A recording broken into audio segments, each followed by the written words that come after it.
Alright, so this video is going to be our first in a series of 3 videos, very quickly going over topic 3, transformations. So first we're going to discuss exactly what is a transformation. A transformation changes the location, size, shape, or orientation of a point, a series of points, which is really just the shape, right? 3 points connected is a triangle, 4 points connected can be any of the quadrilaterals. Now, on this slide here, we have location, size, shape, or orientation. In topic 3, we're only looking at what are called rigid transformations or rigid motions. Rigid means they only change location and orientation. They will always remain the same size. So when we talk about types of rigid motion, that means the side lengths of the item are preserved as well as the angle measure. The easiest way to kind of think about this is if you have your cell phone nearby, set it down on the table in front of you, and then just slide it to the right. Your phone did not change in any of its length on any of its sides. The angles did not change at all, right? They're completely preserved, but the location of the phone changed. Now that you have your phone in front of you, now just kind of spin it on the tabletop, right? Let's say that you set it down naturally, usually in the same way that you would, the bottom's pointing towards you, top's away, the way you would use it. Now let's just turn it 90 degrees so that instead of going parallel to your vision, it's going to be perpendicular to your vision. That's called a rotation, right? You've spun it around and the size of the phone stayed exactly the same. When I say size, that means the side links again and the angle measures. Nothing changes when you do a rigid motion. So the transformations in this topic are reflections, translations, rotations. We're going to learn about composing them, or we're going to learn the composition operator, which is going to be new to everyone who hasn't taken Algebra 2 yet. And then we're going to talk about, later on in this class, dilations. And then that's where the size and shape come into play. But for topic 3, we're only looking at the location and orientation of the polygon or the point in which we are performing the transformations. So a rigid motion, like I said, preserves both length and angle measure. Here we have the image. This is some sort of 1, 2, 3, 4-sided figure. This is a concave polygon. We don't really have a name for it. We don't need a name for it. What we do need to know is if I were to give you this as your original point or your original polygon, and I ask you to do any of these transformations that we have here, reflect it, translate it, or rotate it, wherever this ends up on the screen, if it's the exact same size, like every side length is the same, and every angle measure is the same, then we have performed a rigid motion. So again, remember the translation, the first one we talked about with your phone. If this was your item on your desk and I pushed it down in this direction and it ended here, I can see this is exactly the same shape. If I want to, I can measure the lengths of each side and I can measure the angles with a protractor, and I will see that all I did was take this pre-image, that's the shape I started with, and slid it down to here, and that's called my image. I'm going to talk more about that as we go, but the pre-image is always the shape you're given, and the image is the shape that you have, where the shape ends up after you complete a transformation on it. So this is the original, this is the second. And of course we record both so we can see that they moved in this direction. And what we're going to be learning in this chapter is how exactly do we get there. We could have reflected it over to here, reflected it down here, which would have made it upside down, then reflected it again upon itself and ended up there. That's 3 steps. Our goal is to do this in as few steps as possible. Like I said at the beginning, let's do a translation and just push it down to here. Today we're going to learn about reflections and translations. Our next video is going to be on rotations. So here, we have the question, is this a rigid motion? Well, if I take out my protractor, I can see that every one of my angles are exactly the same, but my side links have changed, right? This is definitely smaller, and my image is definitely smaller. So I started with my pre-image in black, and then it was shrunk to be my image here. So this is not a rigid motion. It is not a rigid motion because the side length changed. For this to have been a rigid motion, the side lengths would have to stay exactly the same. Now, this is the part where we're actually going to get into the math behind it all, now that we've kind of discussed the idea behind it. And we're going to start with reflecting, and we're going to start with reflecting on a coordinate plane. When I'm not making a video and we're not in a pandemic in class, we would actually not only be using a coordinate plane, we would be drawing polygons all over the place and then using our compass, protractor, and ruler to move them around through a series of rules without a coordinate plane. But we can't do that this year, so we're just going to stick to the coordinate plane. Now, I want you to pause here and read this. And then after you've had a chance to read it all, I'll come back and we'll actually get into this, what this means, and I'll show you some examples. So let's just talk about, what does it mean to have prime notation? How does it increase? Where is it going? What's it doing? Just the whole very basic introduction, nothing mathematical about it, just purely a discussion. So since I did say we're going to be working on a coordinate plane in this topic, I just went ahead and drawn up a coordinate plane. I'm not putting any units on it. I'm not making any distinctions on it. All I'm doing is assigning a point somewhere on here. This is my original point. This is just P. Notice there's no prime notation.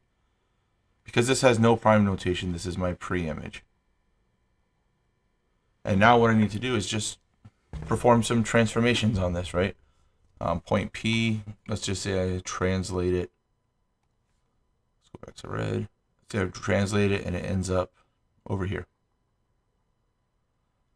So I've gone from my pre-image to my image. This is the image of P. So I'm going to put one tick mark here, one prime notation, because that's the first time it's moved. And then just to keep up with everything, this is just going to be image number 1, right? It's my first time I've moved it. Notice the prime notation and the number here match. Now let's say I move this again. Let's say I reflect it over the x-axis. This is going to be the second time I've moved point P. So I'm going to put double prime, and this is image number 2. And then let's say I now reflect it. No, let's do a rotation, and I end up here. This will be the third time I moved P, so this is image 3. And now I'm going to reflect it one last time over the y-axis. And like we saw on the other slide, we don't keep putting, there's no P to, we don't just keep doing this. That gets messy. That's going to be hard to follow. After our third prime notation mark right here, we switch, and this just becomes P4. And then if I move it again, we have P5, P6, P7, P to the X, right? However many times we've moved it. So that's just how prime notation works. And the reason we have that is, if I were to just give you this diagram,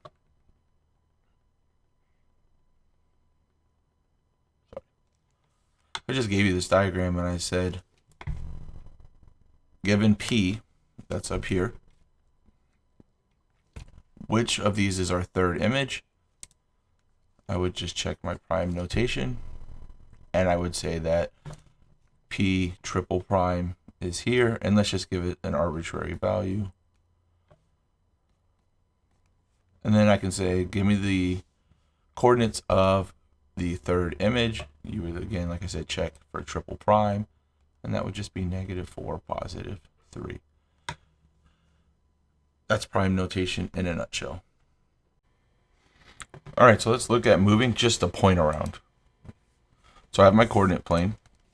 And I'm just going to pick a point at random. So let's just do 1, 2, 3, 1, 2. So we're going to call this point P, and it's at 3, 2. And let's say that I want to reflect, and that's with, so I'm going to write the notation now, even though we haven't officially seen it yet, but I'll give you a little preview of it while I'm explaining it so you start to see it. So for a reflection, we use a capital R, and then we have a little subscript, which is, the bottom line here. And we're going to say reflect across the X axis, point P. So again, this is read as reflect across the X axis, point P. And I'm going to go ahead and label my X axis and my Y axis. So if you think about what a reflection is just simply moving over this line, right? I'm going to take P, go to this line, and then I'm going to hop over the line, and that'll be my P prime. But how do we know how far to go? Well, to do that, we need to know how far are we away from our line of reflection. And since I'm going over the x-axis, that's this one, that means my y value has to change, right? I need to bring P to that axis. So I can see there that my x value stays the same. So I already know that P prime is going to be somewhere over here, and it's going to retain the x value. What I need to know is how much does my y change? Well, if this is at 2, that means I've got to go 2 units down, 1, 2, to get to x. So I have a change of down 2. And if you think about looking in the mirror, if you stand far away from a mirror, you'll appear small. So it's almost like the mirror is reflecting you at the same distance, right? Even though there's no distance in a mirror, but it has that optical illusion that the further away you are from the mirror, the further away you appear in your reflection. And as you approach it and you get closer and closer, you begin to fill up more of the mirror. The background fades away, and it looks like your reflection's coming towards you. It's exactly what's happening here. We were going to think about our x-axis as the mirror. P is relatively close. It's only 2 units away. So when we look in the mirror from P, we'll see that P in the reflection, the P prime, is also 2 units away. And that is how we would find our P prime coordinate.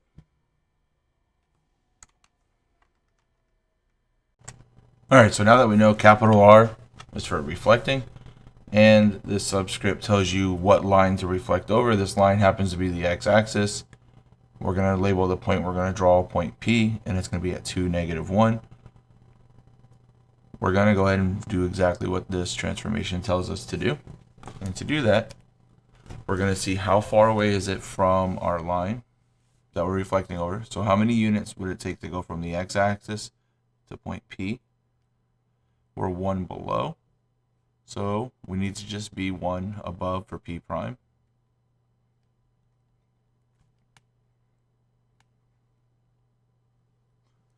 And obviously when we're reflecting, we can see that we're heading straight down towards, like I said in the previous part of the video, my x-axis will, or my x-coordinate will not change, just this one, and that just becomes 2, +1. Now, that's what it looks like graphically.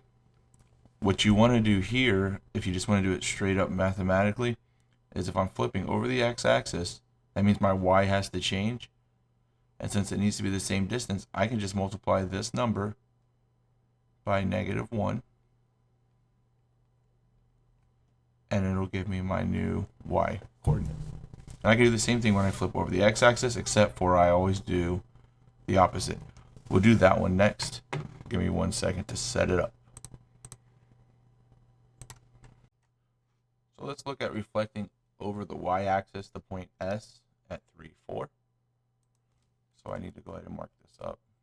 1, 2, 3, 1, 2, 3, 4.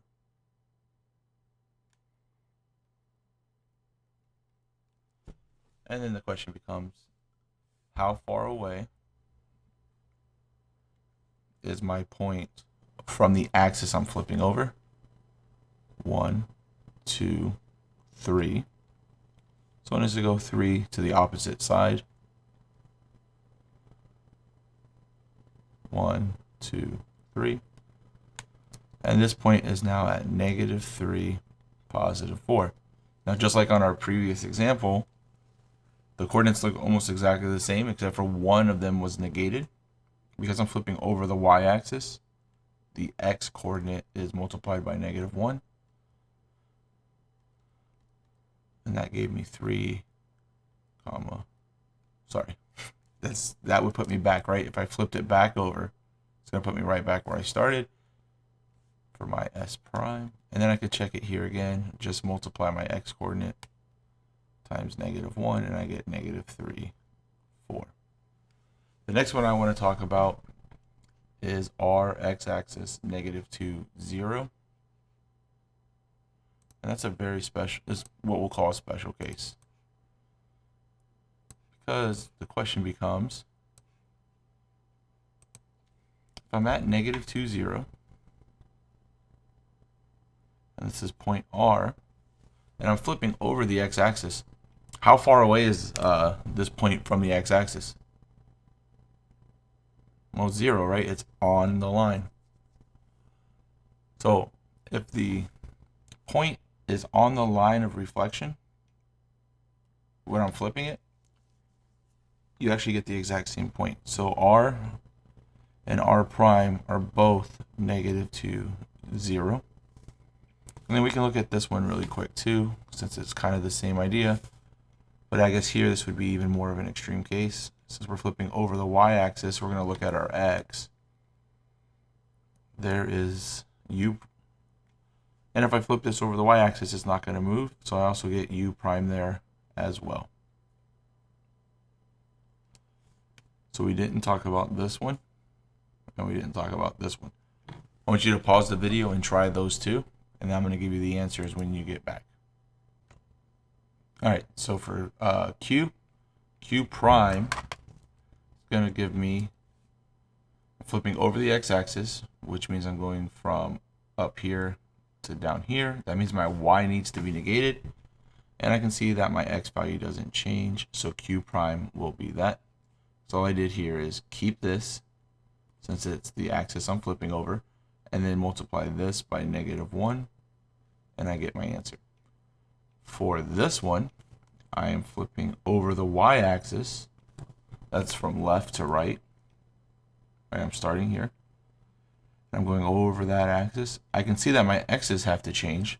So that means I can automatically know that T prime is going to preserve the y coordinate, right? Because they have to match, like I said in the previous one up here. Then I multiply this by -1, and I get y, comma, -2. So far we've done reflection strictly mathematically. Anything that was, English based here was just spoken by me. We haven't had a chance to really read anything. But here this is in coordinate notation, with our point being labeled on the outside of our coordinate. And it's just saying that when any point P with the coordinate system x, y on the coordinate plane is reflected across the x-axis, its image is P prime x, negative or negated y. That doesn't mean always make it negative. That simply means multiply it by -1.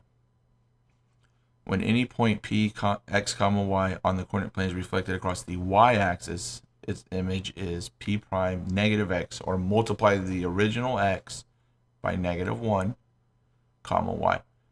Again, I think it's a little bit easier here to see that when it's across the x-axis, our y is negated and our x is preserved. When it's across the y-axis, our y is preserved and our x is negated. And then here this is in just straight English, one sentence for each of them. When flipping across the x-axis, negate the y coordinate. And when flipping across the y-axis, negate the x coordinate. And one last time, to clarify what it means to negate something. If it is positive, you make it negative, and if it is negative, you make it positive. It does not always end up negative. Be very careful with that. This idea is the same as multiplying by -1. We're actually not doing this one. I forgot to delete it. I apologize. So from here on out, well, for 1 and 2, I want you to pause the video and determine whether or not each of these transformations is a rigid motion. Welcome back. This is yes. This is a rigid motion because my side links have been preserved and my angle measures have been preserved. However, my orientation has changed. If you want to think about how we could do this with just reflections, because that's all I've actually shown you yet, and I think it'd be unfair to show you any other way to do it, I can draw this line here. Let me change colors just to make it a little easier. I can draw a line here and say that I reflect this image across this line. And of course, this point is still going to be pointing up. Then I have to take it and reflect it across this line, which will then result in this flipping to be down here. And I'll see that they map onto each other. Now, I believe this is the first time in the video I've said the words map onto. And that's just because this is the first time we've looked at a polygon. Mapping onto means it fits perfectly on top of itself. Think of having a quarter, 2 quarters in different areas. And then you bring them together and stack them on top of each other so that George Washington is in the same orientation in each and they line up perfectly. That means those quarters are, moving those quarters together, you performed a rigid motion and they have mapped onto each other. They line up perfectly. Is this a rigid motion? No. Although the angle measures are all preserved without a doubt, our side links are not. This one has side links that are greater than this one, so this is not a rigid motion. This is what we call a dilation. If you go back to our transformation definition when it talked about size, this one does change size, and we have a whole chapter dedicated to that instead of just one lesson. So that's coming up. Now we have something a little bit different here, and this is why I wanted to create this video. I want you guys to have a lot of chances to review these types of questions. And that's this one right here. Suppose the equation of line L is x equals 1. And given these 3 points, this should say graph, but I put my graphic over it. Graph triangle M and O and the reflection image are, the triangle reflected over line L. So the big difference here is our line of reflection is at x equals 1. It's not at the y or x axis. So this is going to be slightly different because we can't just multiply by -1 anymore because it's not at that point, right? Because we're shifted off that center, or that really easy to work with. But we're going to follow the same rules and ideas. And I'm going to give you a little graphic I use. Well, I won't do it on this one because I just want to show it to you for the first time. So I have to think about a few things here. If I look at my transformation that it's asking me to do, let me just clear everything. It's asking me to reflect across line L. Well, then I need to rewrite this so I know exactly where that reflection is going to happen. What is the value of line L? L is the line x equals 1. So what I really am going to do here is the reflection across x equals 1 of triangle MNO. So I didn't draw my y and x axis because I already had it up on the screen for my coordinate plane. But now I need to identify what does the line x equals 1 look like. Well, this says nothing at all about a y value. So I know that to make this true, I just have to have x equals 1 and y can equal anything. That's going to give me a vertical line straight through this point right here. So that's my line of reflection. And I need to flip M, N, and O over that. So let's do that. Let's start with M. M is at 3, 3. This is 3. This is 3. And that's M. And since I'm flipping over x equals 1, that's my green line, I just need to know how far away is M from the green line. So that's 1, 2. If I'm 2 to the right of the line, then to reflect this, I must be 2 to the left of the line like we've been talking about. So 1, 2. This is going to be 2 here. This is my M prime. And I'm going to do that for the other 2 points now. N is at 4, 4. This would be 3, 3.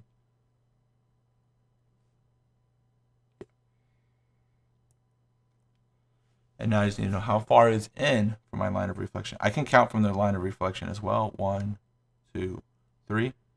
3 to the right means when it reflects, it needs to be 3 to the left. 1, 2, 3. Right on top of my M prime label. And then, of course, last but not least, we have O. We'll go green there. No, let's not do green because that matches our line of reflection. O is at 5, 2. Here's my 5. Here's my 2. This is O. And now, again, count how far I am from my line of reflection. 1, 2, 3, 4. So 1, 2, 3, 4. And I end up with O prime there. Sorry, this was 4 and 4. So if you want to, you can grab a ruler and you can measure that those are exactly the same distance from the line of reflection. And the reason that we have to make sure they're the same distance is I'm moving these, but I'm not changing their size. So if every point lands at the exact same distance from the line of reflection that it started from, that is my pre-image is reflected to make an image that's exactly the same distance. Then when I connect the dots, or the points, sorry, we're not calling them dots anymore, I'll end up with the exact same triangle, just in a new location.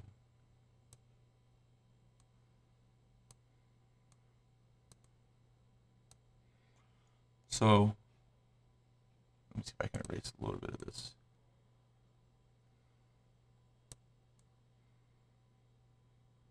I missed it a little bit, but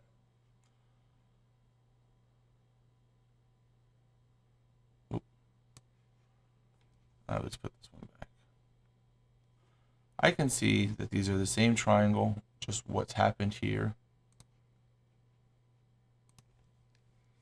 This point was reflected and it came here.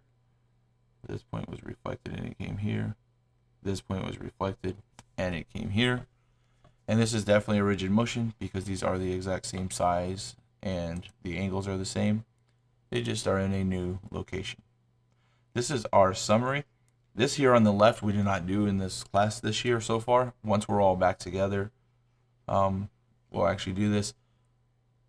When we do that, this is the difficult part of the left than on the left here. This summary on the left, when we actually draw and construct these.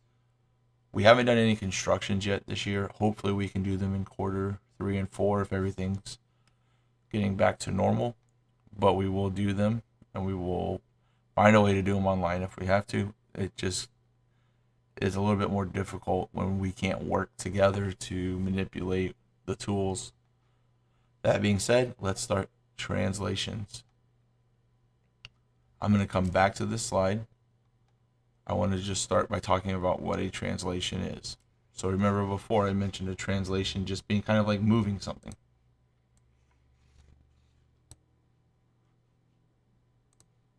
So I first need to just ask myself when I'm doing problems like number 1, where did I start and where did I end up? How would I know where did I start and how would I know where did I end up? Well, I'm just going to write start and stop. Stop is where we ended up. The question here then is mathematically, where's my pre-image and where's my image? And we know now very easily how to determine which one's the pre-image and which one's the image. And that's just by looking at these here. I would have to then, to make this happen, travel from A, because that's my pre-image, to A prime. Here I have D, traveling to D prime. Here I have B and B prime over here. And here I have C and C prime. So I'm definitely moving from the left polygon and moving it to the right. The question then becomes, is this a reflection of some sorts? Is there maybe a line of reflection that runs through here that gets there? Yeah, there definitely is. but I don't think we're quite equipped or ready yet to figure something out like that yet. But what I can see is, wait a minute, A, B, C, and D are all still in the same orientation. And I know I keep saying orientation, but what that means is A's on the top left, A prime's on the top left, B's on the top right, B prime's on the top right, and so on, right? C and C prime are in the same place, D and D prime are in the same place. When that happens, I've had no orientation shift, just a location shift. And that's when we're going to want to use this new thing that we're going to talk about right now, called the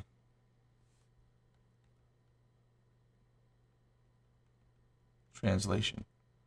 Translation is that first thing I talked about with the phone as well. If you set it down in front of you and you just push it to the right, it's in the same orientation, it's just in a new location. And that's what a translation is. Another way to kind of think about it, even though it's not as precise, is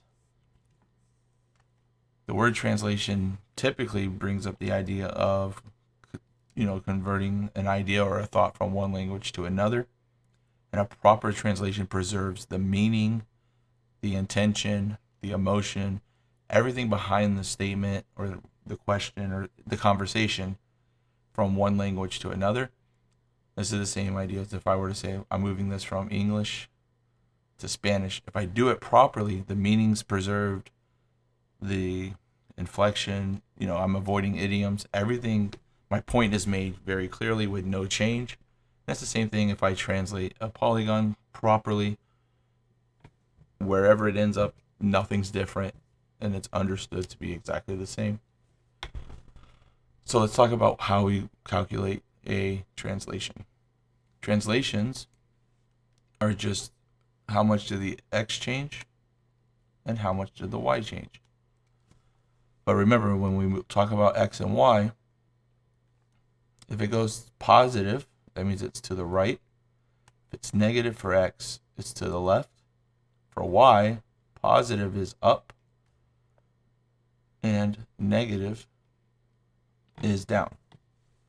So a translation can be written as T, X, comma, Y. And you just have to tell your reader how much did it move on the X-axis and how much did it move on the Y-axis. So let me show you what I mean by that let's find what the translation to go from B to B prime is. We're going to move 1, 2, 3, 4, 5. Now that's to the right, so this is positive 5. And then we're going to go down to 1, 2. That's negative 2. So the translation of B is 5, comma, negative 2. And that gives us B prime. Now what we need to do to figure out if this is legitimately a rigid motion, if this was done properly, the other 3 points will fall into the exact same translation rule. And let's just check it really quick since this is the first time we're doing these. To go from D to D prime, to avoid too much traffic in the same area, I'm going to go down first. And then I'm going to go right 5. 1, 2, 3, 4, 5. Notice here, if I drew a line from B to B prime, I would end up with a negative slope. And as well from D to D prime. So that's how we know we've done this properly. Also note that those lines would be parallel, right? Because they both have a negative 2/5 slope. So this is really good evidence that to go from, I still have the straight line tool on.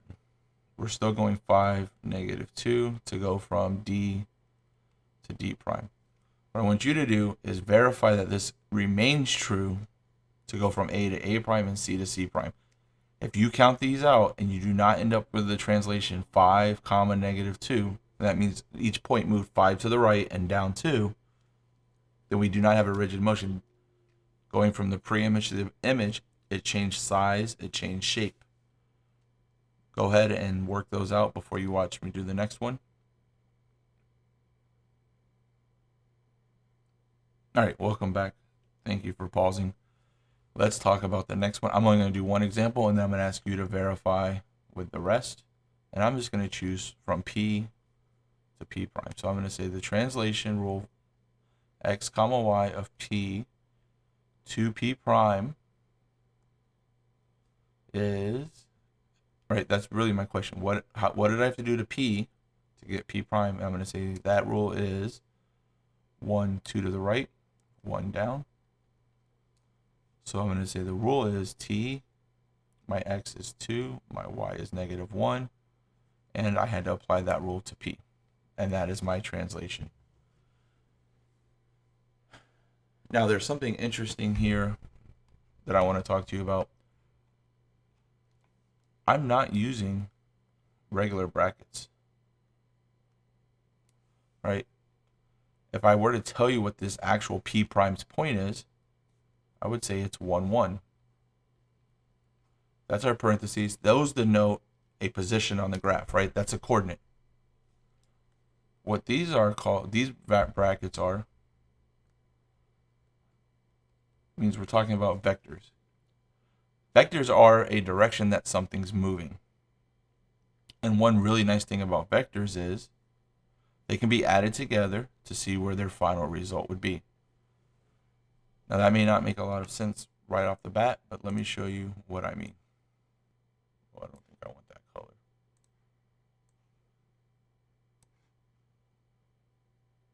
Suppose you're at school and you're in the gym, you're doing team sports. And this is you. And you have a volleyball. And you serve that volleyball to your friend over here. I can draw that path with a straight line, right? That would be from here to here is the ultimate path that that ball traveled. That's your vector. And then your friend gets the ball and hits it to this person here. I can also follow that with a vector. I can represent all of these movements simply as a translation. Now, if I look at my lines, I know that when I determine this vector, this is going to give me something in the form, this translation from you to your friend, it's going to be something in the form positive x, and then it's slightly down, so some sort of negative y, and we're going to call it v for the volleyball. So here is v, and this will give me v prime. So this would be v prime because that's its first position when you hit it to your friend. And then there's going to be another movement here where this vector becomes, this is going to the left and down. So I'm going to have t negative x comma negative y. And that will describe the movement and the direction and the resting point of, where's my pointer? V double prime, right? Because that's the second movement. And now your friend's friend hits the ball back to you.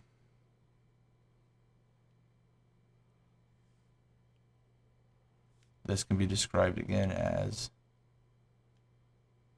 oh geez, this is negative positive. And this will yield v triple prime. Now, if I asked you to look at this as a graph, right? Ignore the volleyball. Let's just look at our vectors. The initial spot where it started was at v.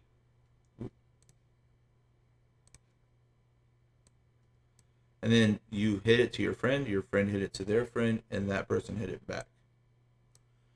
Something that's nice about vectors, like I said, is we can add it all up and get the total resulting change at any of the locations. So if I were to ask you how much did the ball change from V to V triple prime, you would tell me 0, right? There was no change in that positioning. If I asked you to tell me how it went from V, the pre-image, to here, V triple prime, I don't need to describe the ball as having gone from you to this person and this person to this person. If I just asked you to change from V to V double prime, you could actually follow this vector in this direction.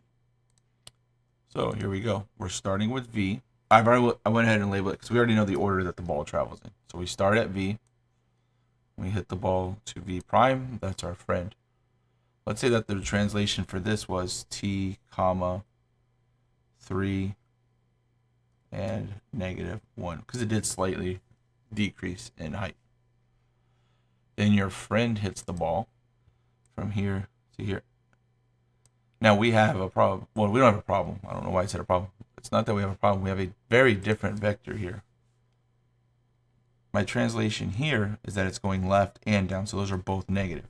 Now, it didn't go very far. If this is 3, we'll say this just went 1 to the left. Let's say it went down 2. All right. And then your friend gets the ball and sends it back to your friend's friend gets the ball and sends it back to you. And we could say, well, here it looks like it went left about 2 units and up 3 units. And what I want to show you here is that the ultimate resulting force of all these movements has a net change of 0. Net change just means when everything's done and calculated, what are you at? So your net change is your overall change. So translation 1, we're just going to make this as easy as possible on us since we're seeing it for the first time.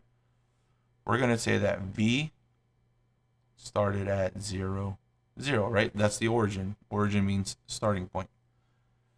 And then I'm going to transform V to V prime by applying this rule. So 0, to calculate a vector, we take our original value plus the vector, comma, the original or y value, which is 0, plus the vector, which is -1, so I'm just going to put -1. And this tells me that V prime would have to be at 3, -1. That makes sense. It went right and down, and definitely from 0, 0 to there that's to the right, and that is down. Now we can take this point and apply this vector to it, which means I need to add, let me just do it this way. I like to line them up this way. And what that's going to do is I add them together. This is going to give me 2, comma, -3. And that is my V double prime.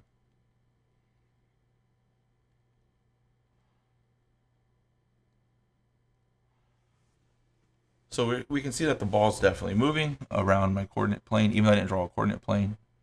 I am not artistically inclined enough to do that. Now watch what happens here. Your friend at 2, comma, -3 sends the ball back to you. And that means I need to add V double prime to my transformation or my translation here. So that is 2, -3. This gives me 0, 0, and that means that we did in fact just pass the ball around. Never in my life did I ever think I would sit here and spend this much time to make a game of volleyball warm-up. I don't want to use the word boring, but just so long and drawn out. But I think this is the best way to kind of think about what does it mean to be a vector. These are all lines. These are all ways that this ball is being translated across the screen. And mathematically, I've shown that as we move the ball around using vectors, if it ever comes back to you and you catch it in the same position in which you initially launched it from, the ball has a net change of 0. Just like if every day you wake up and you get out of bed, eat breakfast, go to school, come home, do homework, have fun, and you go back to bed, if we graphed the way you moved around all day on a coordinate plane, if you went back to bed, if you didn't fall asleep on the couch, but you ended up in your bed for the night, you've now had a net change of 0 for the day. To calculate net change, you just take your starting position and subtract your initial position. 0 minus 0 is 0, 0 minus 0 is 0. So your final resting place had 0 overall change. Now that we know that, let's look at this. If I want to find the translated position of triangle ABC, I'm going to take A, B, and C, and I just need to find A prime, B prime, and C prime. To do that, I just take my points and add my vector change. So the translation at -2, 3 of A is equal to my x coordinate for my point A. So I'm going to put XA and my x for my vector. The subscripts just tell me where they're coming from. This is my x value of A plus my x value of my vector, comma, y from my A plus y from my vector. And I can make substitutions there rather easily. XA is 2. This is plus -2, so I'm just going to write -2. So this would be my YV. YV is 3, and here I have YA at -3. And this is going to be that A will be at 0, 0. Let's see if that's true. If I went from -2, 3, I'm going to do it on this graph. 1, 2, 1, 2, 3. And then I go, oops, I've graphed my vector. Don't do that. 2, -3. 2, negative. That's -2, buddy. 2, -3. And this is telling me go 2 to the left and 3 up. This would be 1, 2. 1, 2, 3. Yeah, that's exactly where I would land. So that is my A prime location. Try the same thing with B to get B prime, C to get C prime. And we would do the same thing for all of these examples on the screen. Now in the live class, I did not go into so much detail with the volleyball example, so I'm going to not do 4 and 5 for time's sake. But all of these will be exactly the same. Now this is the one that is why I spent that much time showing you about the volleyball. But before we can go to this one, we actually have to talk about, where's my annotation tool at? Why I skipped this. So here's that new operator that I promised you we would be talking about. This is the composed of or composed with or the composition notation. And one thing that a lot of people think when they first see this is when you really first started getting into multiplication, sometimes you would use this dot for the dot product, but that is not that. My solid filled in dot is not the same as this open circle. Just like when we're graphing inequalities, those mean two very different things. This is multiply on the left with my closed dot, and that is nowhere near the same thing as a composition. So what is a composition? Composition just means chain things together or include them as one fluid motion. And what that means is instead of drawing my graph, having a point here, and then moving it -2, 5, putting it here, and then reflecting it over some line L to get P prime, what we're actually going to do is not increase my prime until I've finished this entire composition. So this would be recorded, but not as an actual step because it's being composed with this. Just like doing both steps simultaneously, but we have no way to do a translation and a reflection simultaneously. So we have to do one, then the other. Now you'll notice I wrote, when we're reading this as a reflection of line L composed with the translation of -2, 5 of triangle ABC. But that's not at all how I performed it in order, right? I did my translation first and then my reflection. When you get to algebra 2, if you get a handle on this now, algebra 2, when we get to this, it's going to be so much easier for you. You always do these right to left. You start with the transformation closest to the polygon, and then you work your way out to the end. So let's say I had this with the rotation of x at 180. I would then do this one first, this one second, and this one third, and so on. The further left we go, the more times we have to do the steps, but we always start right to left. So when we read, we go left to right, but when we work these problems, we go right to left every time.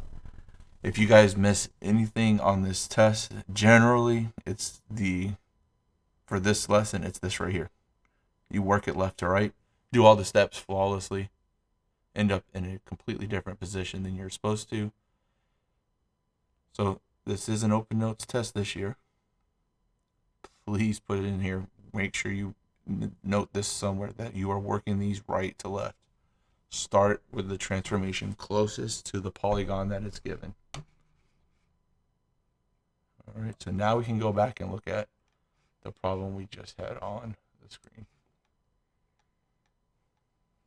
Oh, skip the whole thing. All right.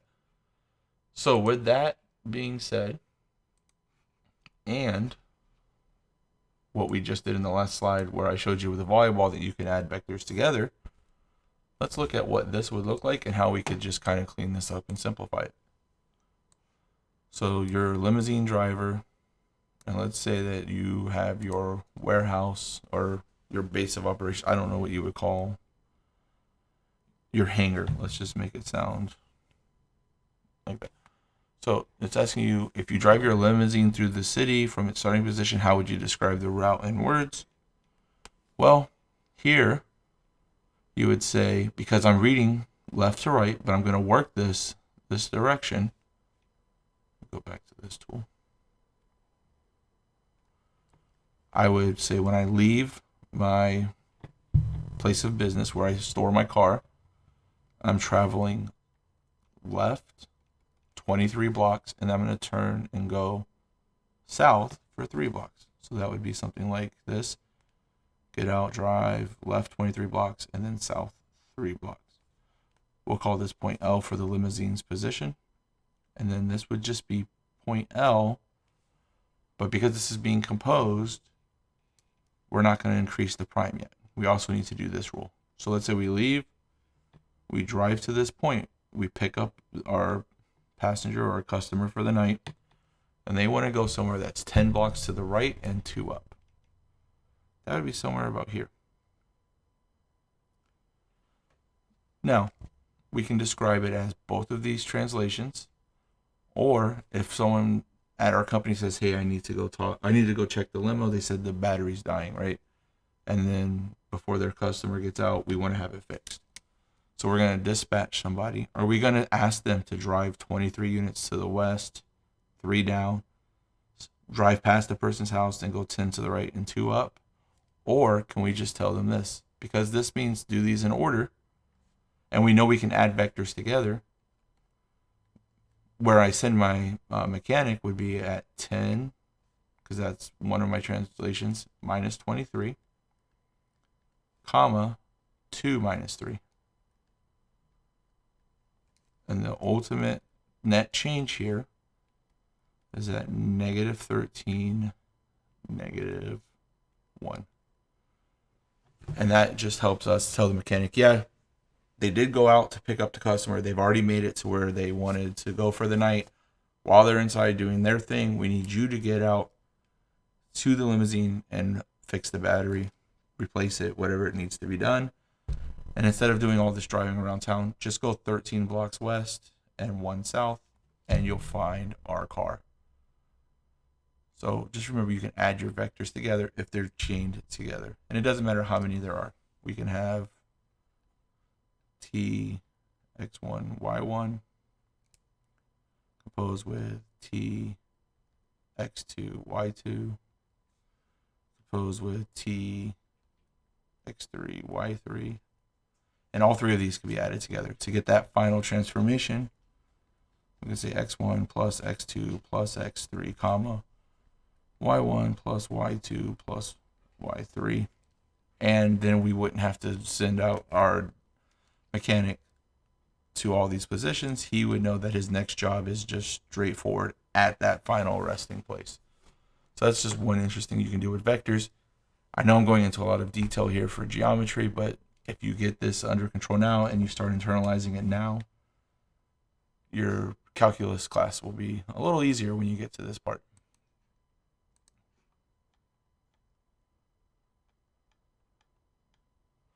I would say pause and read this one. I'm going to do some actual homework examples instead of this. The big takeaway here is anytime that I have a reflection followed by a translation, that is called a glide reflection. Notice that here I took ABC and I flipped it over. That's my reflection. And then I translated it down like it asked. And then I increased the notation, right? I didn't label A here, B here, and C here. I waited until I did both steps, and then I increased the notation. Here you can just add these together.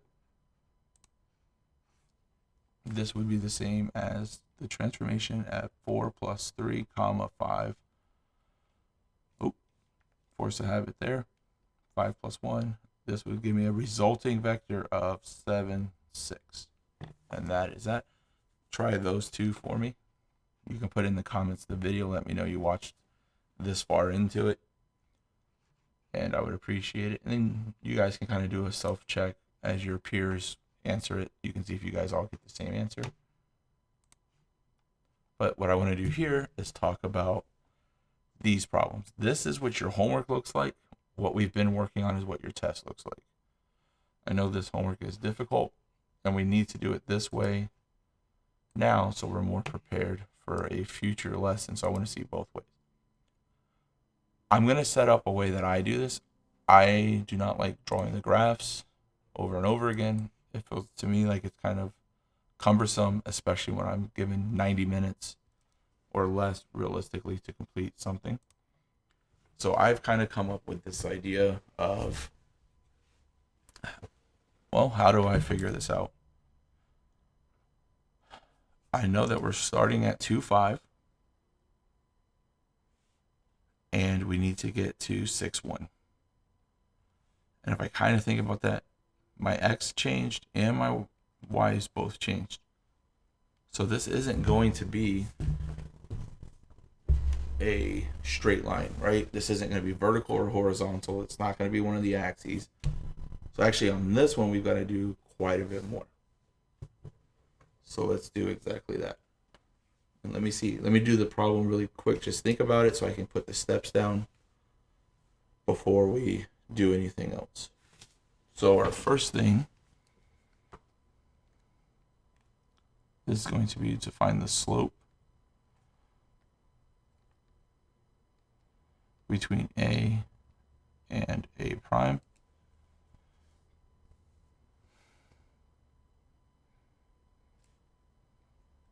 And then I need to find a line that is perpendicular to, we'll say that this slope is going to be M1. So we need to find a line that's perpendicular to M1.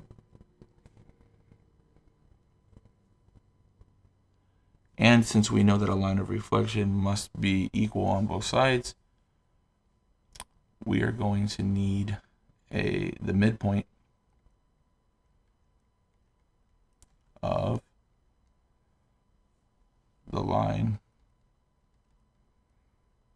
between A and A prime. So there's a lot going on this one.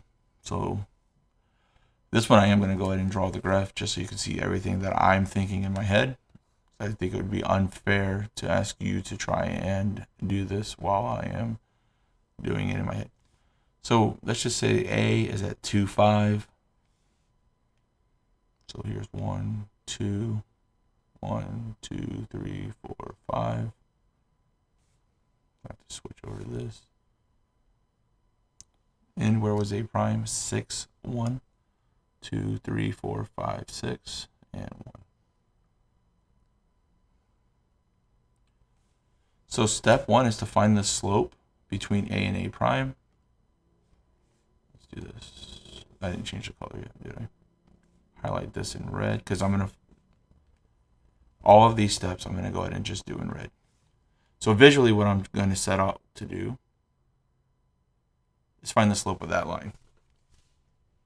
And to do that, we're just going to use the slope formula. y2 minus y1, x2 minus x1. And now in this problem, you're going to see why I stressed on the topic 1, why we needed to know the perpendicular through a point equation very well to get through the rest of the class.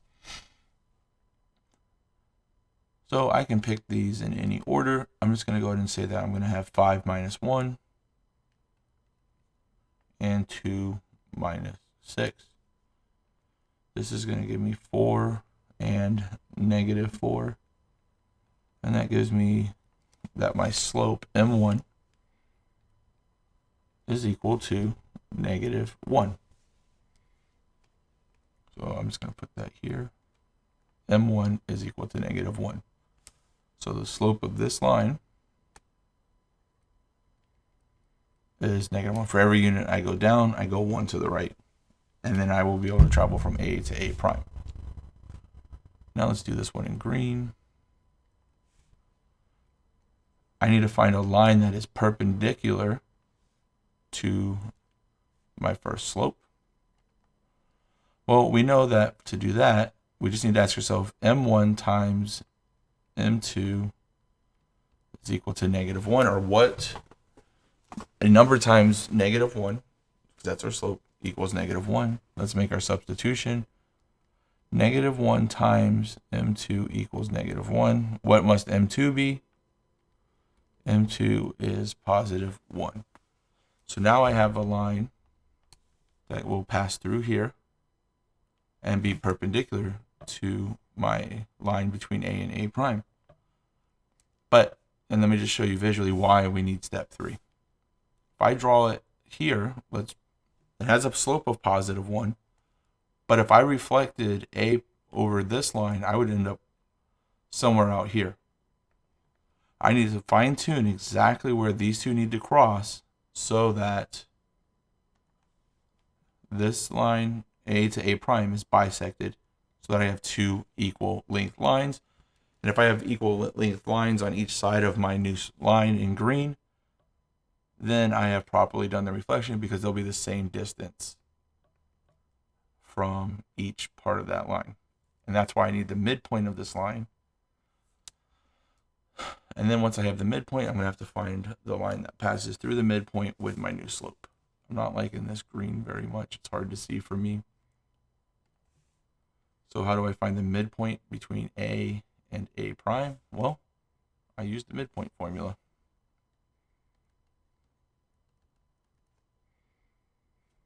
And that is just x1 plus x2 over 2, comma y1 plus y2 over 2.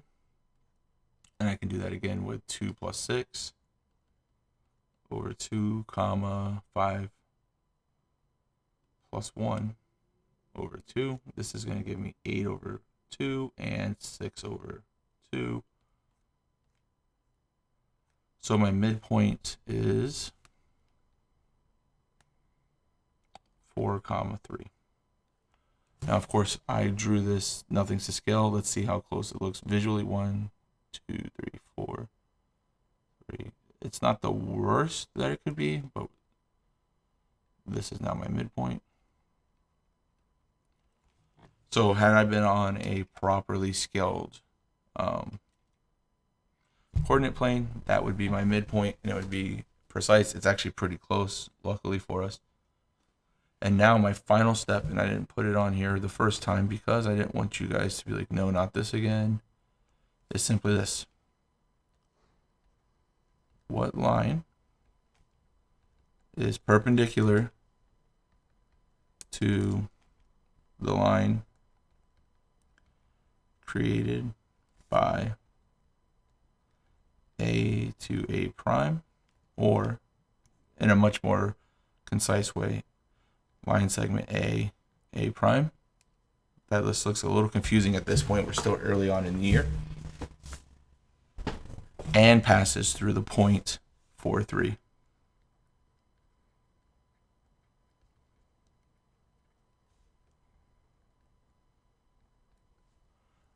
Well, luckily we have almost all the work done for us. To do this, oh man, I've used like all my colors. I'm gonna go with this one. To do this, we have to know the perpendicular slope, which is right here, and we have to know the point that we want to pass through. Because remember, we're taking this as y equals mx plus b, and we're just making in these substitutions because I can solve for this if I have one variable, and luckily we've created accurate information that will help us substitute out 3 of these variables. So this is my y, this is my x, and this is my m. So I'm going to have 3 is equal to 1 times 4 plus b. And this is going to give me 3 is equal to 4 plus b. And we can easily see that b is equal to negative 1. But that's not a line, right? It says, what is the equation for a line? That is, we now have to go back to all of our information in y equals mx plus b format and make every single substitution. Well, our y is always going to be our dependent variable, so we don't have to substitute that in. We know our slope is going to be 1. X is our independent variable. And our b, we just solved for, is minus 1. And this line simplifies to y equals x minus 1. Now, if you haven't been doing your Pearson homework, you're going to say, but that's the line they just marked wrong. No, when you have this little red box up here, that means they're showing you the correct answer. And then if you click on it, you'll see the answer you put in. So this is the correct answer. And we can kind of look at that and say, well, let's try graphing it. Up 1 over 1, up 1 over 1, up 1 over 1, up 1 over 1. It does land there. And if I connect those dots, oh man, this would be perpendicular. Now, obviously, it doesn't look perpendicular. It looks to be about 87 degrees. But we can put this box here because we've already done steps 1 and 2, and we know that those lines must be perpendicular.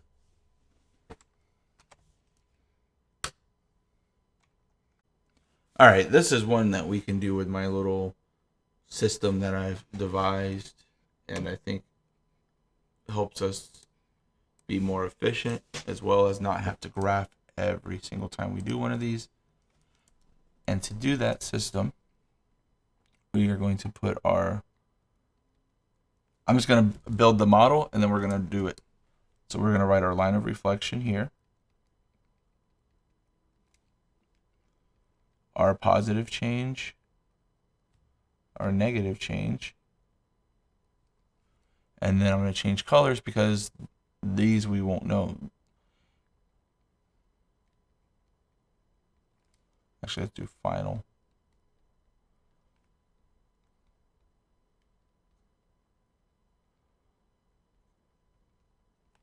All right.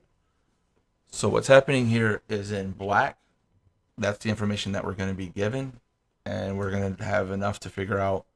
We'll be able to substitute 2 of these in, but because we know reflections are congruent, right? If my line of reflection is here, if I go up this much, actually let me put a new color on it. If I go up this much, then my down change for flipping over y must be the same amount of change. So in black is what we're going to come up with from the problem. Red, one of them we're going to be given the answer, and then we're going to solve for the other one using exactly this setup. So let me go back to my black since that is the information we're given. So my line of reflection, could write the word of there, is given here, is reflected across the line y equals negative 2. So here I'm going to put in negative 2. And then I'm going to do my final or original point. Well, let's see the coordinates of A prime. So let's work with A.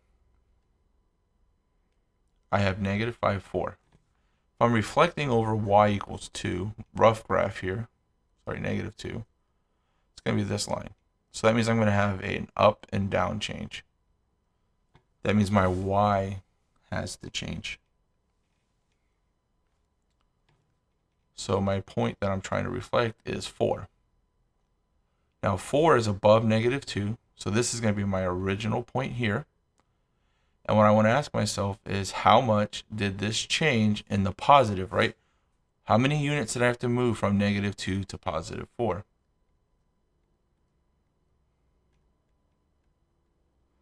One, two, three, four, five, 6. So my positive change is 6. And that means from my line of reflection, I went up 6 points. Well, since these are congruent between these, I can now just say subtract 6 from this, and I get my final point. No x change at all. So then this point just becomes negative 5, comma, negative 8. I really like this. I'm not a graph person at all. I say that in class quite often. Secretly, it's one of my favorite reasons to teach geometry is there's not a lot of graphing in this class. And when there is graphing, there's other ways to do it. But I really like to think that boiling this down to just this little graphic organizer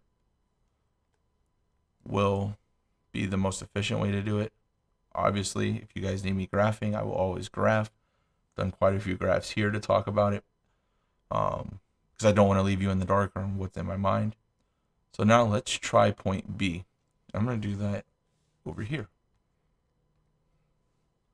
So the original point, or the line of reflection is still y equals negative 2.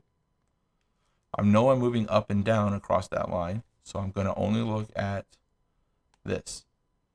Now, 5 is above it, so I'm going to put my original point here. And I want to know, what is my change? Well, there's a change of 7 there, right? 5 minus negative 2 is 7. So then I need to go, this is plus 7, this is minus 7. Negative 2 minus 7 gives me negative 9. So my final point for B prime is negative 2, comma, negative 9. Try it with C, and I think you'll see that, sorry, that almost came out. I was going to say not. Try it with C, and you will see that this little graphic organizer is actually pretty effective in organizing your thoughts. And if you think about it, and this is why I say the graphs work well in my head, but I know that's not possible for everyone. Let's just break this down really quick into why this works. My line of reflection is right here in black. My original point, let's just do the positive one, is up here. And my final point is down here. We'll just call this point and point prime. And what I have here is your positive change, right? How much did it go up? And then that means how far above and how far below is it? There's your graphic organizer again, and just points and symbols. And that's why it works. It's the same thing that we would do on a graph full time on the other examples. It's just boiling it down to more and more streamlined, simpler terms where we can do this more efficiently. All right, so let's look at this one. What composition of rigid motions describes a car trip starting in Medan, stopping in Dallinger, and then going to Biter? So this is kind of like our volleyball example again. And all of these questions were sourced from EDSB and emails where students were asking for help. That's why this video is a little bit longer than normal. I did all the examples I wanted to show, and then I wanted to do the ones that we actually had a need to do. So thank you for sending your questions in. So this says, what composition of rigid motions describes a car trip starting here? So where is that? So we're going to start here. And then we're going to head to Dallinger. And then we are going to head to Biter. So a couple of things we have to talk about here. We're starting in M.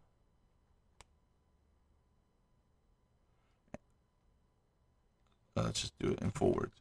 We're starting at Medan, and we're moving to Dallinger. And then we're moving to Biter. So let's just call these translations, right? It's obviously a translation. You're not flipping your car down the road. You're driving it down the road. And if we model driving, it's going to look something like, let's do it with a straight line tool. This to this to this. So we need to describe these. So we need to know what would be the translation from Medan to Dallinger.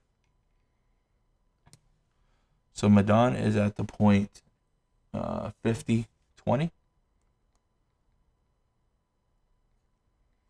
And Dallinger is at 70, 30. And if I want to know what translation that would have to be, I would just find their difference. 70 minus 50 would give me my change in X. And 30 minus 20 would give me my change in Y. So my translation would be, right, because the translation is just your change in X. Sorry. Just digging myself in a hole deeper there. Let's erase that. Change in X, comma, the change in Y. Oh, and then I put that wrong in thing. So my change in X is 20. And my change in Y is 10. And then when I move from Dallinger to Biter, Biter has a coordinate of 1070. Yep. And if I want to know how much did I move from there, I'm going to find a change of 10 minus 70 to get negative 60. And 70 minus 30 to get 40. So a little bit easier here. I'm just going to put t negative 60 comma 40. So those are the two translations. Now we have to ask ourselves, in what order do they go? Because remember, we read left to right when we're doing compositions.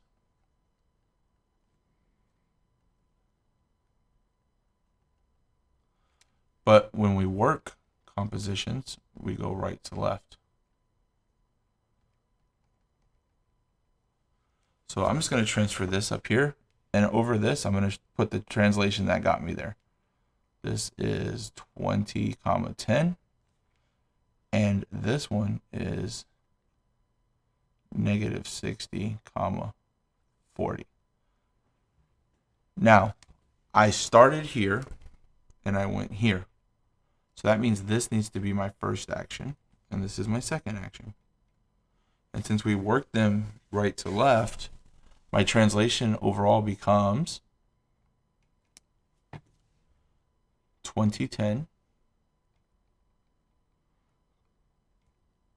composed with, where's it at? Negative 60, 40. And now, just because we've talked about it, and I don't want to leave it on the table for anyone who's wondering, if I were to cut out Dallinger and go straight to Biter, how would I be able to solve, or how would I be able to know what that vector would be? Well, since I can add these together, I'm going to go with orange. So now I'm just saying, let's say a second car leaves and it's going to Biter straight away. What vector would get it there since they don't have to go to Dallinger? Well, I can just add these two together. And to get this, this would just be t negative 60, comma 40. Oh my goodness. We're adding the values together. Negative 60 plus 20, comma 40 plus 10. And this would mean that to go from Medan to Biter would be negative 40, comma 50. Is that true? Well, we're at 50 here, and we end up at 10.